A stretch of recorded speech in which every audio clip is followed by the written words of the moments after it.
Hello everyone. स्वागत है दोस्तों आपका मेरे चैनल पे। मैं प्रशांत कुमार शुक्ला एडवोकेट। साथियों, आज के वीडियो में हम लोग बात करेंगे आईपीसी की धारा 302 से रिलेटेड एक इम्पॉर्टेंट लेटेस्ट जजमेंट जो कि हाल ही में गुवाहाटी हाई कोर्ट का आया है। अगर आप मेरे चैनल में पहली बार है, चैनल को जरूर सब्सक्राइब करिए, लाइक करिए, शेयर करिए, कमेंट करना तो मत भूलिए। आइए जानते हैं इस इम्पोर्टेंट जजमेंट को।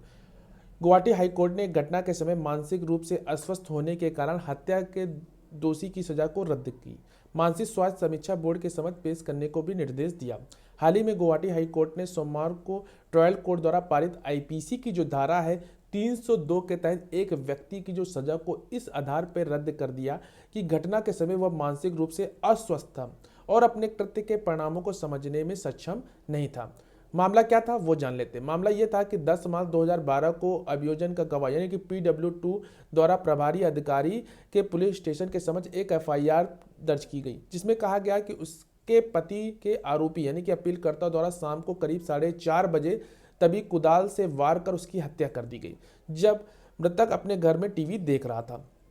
FIR के तहत आरोपी यानी कि अपीलकर्ता के खिलाफ आईपीसी की धारा 302 के तहत मामला दर्ज किया गया था और ट्रायल कोर्ट ने अपीलकर्ता को दोषी ठहराया और उसे आजीवन कारावास की सजा भी सुनाई। आरोपी के जो अपीलकर्ता के जो वकील थे उन्होंने ट्रायल कोर्ट द्वारा पारित फैसले के खिलाफ अपील की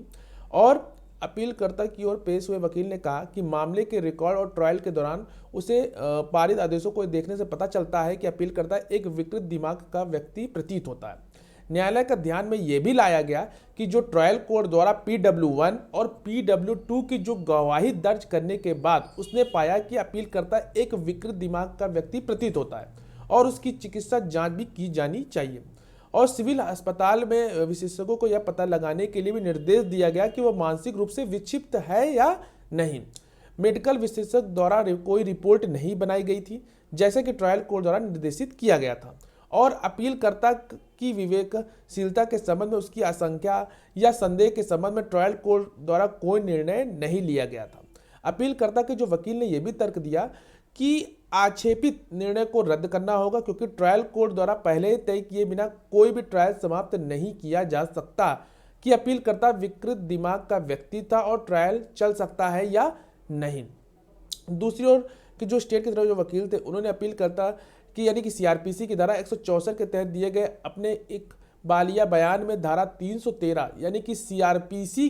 के तहत अपने परीक्षण के दौरान उसने अपने चाचा की हत्या करने की बात स्वीकार की। आगे ये भी प्रस्तुत किया गया कि ट्रायल कोर्ट के आक्षेपित फैसले में इस निष्कर्ष पर पहुंचा था कि अपने चाचा की हत्या में अपीलकर्ता का कृत्य आईपीसी की धारा 84 के संदर्भ में मानसिक अस्वस्थता के कारण नहीं था क्योंकि अपीलकर्ता द्वारा यह दिखाने के लिए कोई सबूत ही नहीं दिया गया था कि वह मानसिक विकृत से पीड़ित था।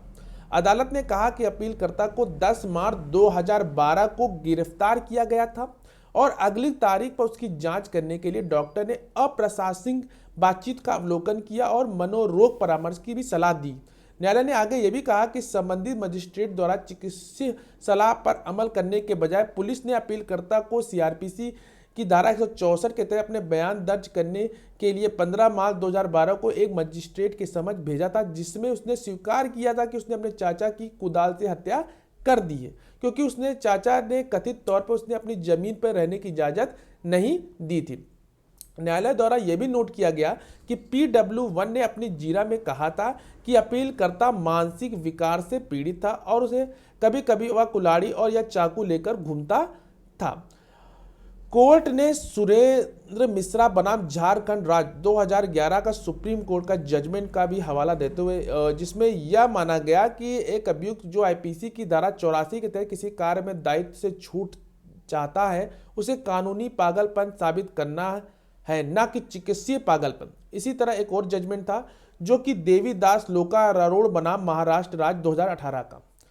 और साथ ही साथ न्यायालय ने रतनलाल बनाम मध्य प्रदेश राज्य जो 1970 सुप्रीम कोर्ट का एक महत्वपूर्ण जजमेंट था फैसला पर भरोसा जताया, जिसमें यह माना गया कि रिकॉर्ड पर रखी गई सामग्रियों से न्यायालय के मन में घटना के समय अभियुक्त को की मानसिक स्थिति के आधार पर उचित संदेह पैदा होता है तो वह उचित संदेह पर परिणामिक दोष से मुक्ति का लाभ पाने का हकदार होगा। अदालत ने अदालत ने ये भी दर्ज किया कि ट्रायल कोर्ट द्वारा अपीलकर्ता की मानसिक अस्वस्थता के अंतुरित प्रश्न को ध्यान में रखते हुए जिस तरह अपीलकर्ता से प्रश्न पूछे गए उसे अपीलकर्ता प्रतिकूल प्रभाव पड़ा है, इस तरह ट्रायल खराब हो गया था। अदालत ने ये भी कहा कि मेडिकल बोर्ड दिनांक 21/8/2023 का निष्कर्ष यह है कि अपीलकर्ता क्रोनिक पैरानाइड सिजोफ्रेनिया से पीड़ित है। इसलिए उत्तरदाताओं को निर्देशित दी जाता है कि वह अपीलकर्ताओं को जेल से रिहा करें और मानसिक स्वास्थ्य देखभाल अधिनियम 2017 के अध्याय के तहत गठित मानसिक स्वास्थ्य समीक्षा बोर्ड के समय अपीलकर्ता को पेश करें। तो ये एक महत्वपूर्ण जजमेंट था जो कि हाल ही में गुवाहाटी हाईकोर्ट का आया है, जहां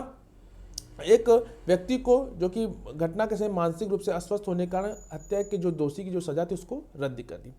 आशा करते हैं जजमेंट आपको समझ में आया होगा। अगर आपके मन में कोई भी क्वेरी तो दिए गए कमेंट बॉक्स में जरूर पूछिएगा या हमारे दिए गए व्हाट्सएप नंबर पे भी हमसे संपर्क कर सकते हैं। अगर आपको किसी केस से रिलेटेड कोई भी क्वेरी हो तो आप हमसे कॉल पे भी अपना अपॉइंटमेंट बुक करा सकते हैं। मिलते हैं एक नेक्स्ट वीडियो, एक नेक्स्ट जजमेंट सीरीज के साथ। तब तक के लिए धन्यवाद।